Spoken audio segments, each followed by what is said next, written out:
Welcome back to Switzer. With term deposits at disappointingly low levels, investors are looking for alternatives that offer higher returns. One company that plays in that space is La Trobe Financial Asset Management. So let's find out exactly what the company does with the Vice President, Chief Investment Officer, Chris Andrews. Chris, thanks for joining us. Thanks, Peter. Great to see you again. Yeah, same here. Now, mate, of course, you're famous for more than just lending money to people. You're famous for supporting Collingwood. How are they going to go next year? We're expecting a better year for Collingwood. It was a little bit disappointing this year, but we think things might run better next year. They've got a great team down there. OK, well, you guys certainly are entrenched supporters of Collingwood. Now, tell us about the history of the company. Yes, La Trobe was founded in 1952, and we've become, over that time, it's fair to say, I think, Australia's largest and most successful credit specialist fund manager. The business was really founded on a very deep conviction in this asset class, the one that we're acting in, which is property credit. Loans to borrowers secured by a mortgage. Our conviction has been that this asset class secures extraordinary returns for investors, institutional and retail investors. You know, you had Charlie on not long ago, Peter, talking about the strength in the Australian banks. They've got 60 to 70% of their balance sheet in this asset class. Now that just, you know, it's just extra testimony, if you like, as to why we love it so much. And we've seen the returns it's produced for our investors. So for us, it's a real matter of conviction. Now, of course, you guys, you know, emanate out of Victoria. La Trobe is a Victorian area. But the thing is this, we keep hearing people warning about, you know, apartment oversupply in Melbourne and whatever. What's your take on it? Clearly, you're managing your risks and your assets. What's your take on the potential problems with Melbourne apartments? Sure, Peter. Look, it's fair to say, yes, certainly Governor Charles La Trobe was the first governor of Melbourne, so hence the name. We are a national lender, though. We look over all markets, obviously, across Australia. It's right to say that there are some risks in the Melbourne apartment market, in particular over the next 18 to 24 months. I think those risks have been overstated in some quarters, though, and it's fair to note that supply of apartments is relatively elastic in terms of funding. Approvals don't always lead to construction. You know, developers have to go away, get finance and satisfy their own business cases on their internal rates of return before they proceed with a project, even after approval has been obtained. So whilst there are some risks, I think it's important that we don't overblow them. Melbourne's population is still growing very, very strongly, and there's a significant influx of new migrants and also young Melburnians who are moving into the inner city and looking for this sort of stock. So certainly certainly there are some risks over the next 18 to 24 months. Over the medium to longer term, I think probably not so serious.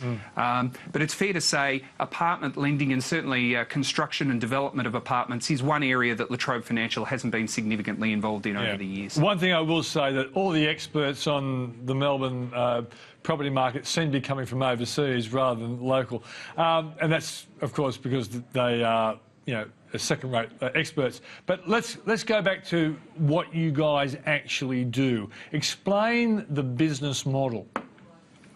Yeah, in some ways, and it's funny because listening to, sorry, I just had a problem with the earpiece. Listening to Andrew from AFIC, he was talking about the role of AFIC as a lender to corporates. Really, La Trobe Financial does the same thing. So we collect money from institutional and retail investors and invest it in loans to borrowers secured by a mortgage. Now, our approach, there's lots of people who do that, obviously. Our approach, we like very diversified portfolios. We like very granular exposures. So, you know, mum and dad, if you like, borrowers, small businesses, always secured by a registered first mortgage. We like low LVRs. So the most we'll lend to, for example, in our credit fund is 75%. Some of our institutional funding goes to 80%.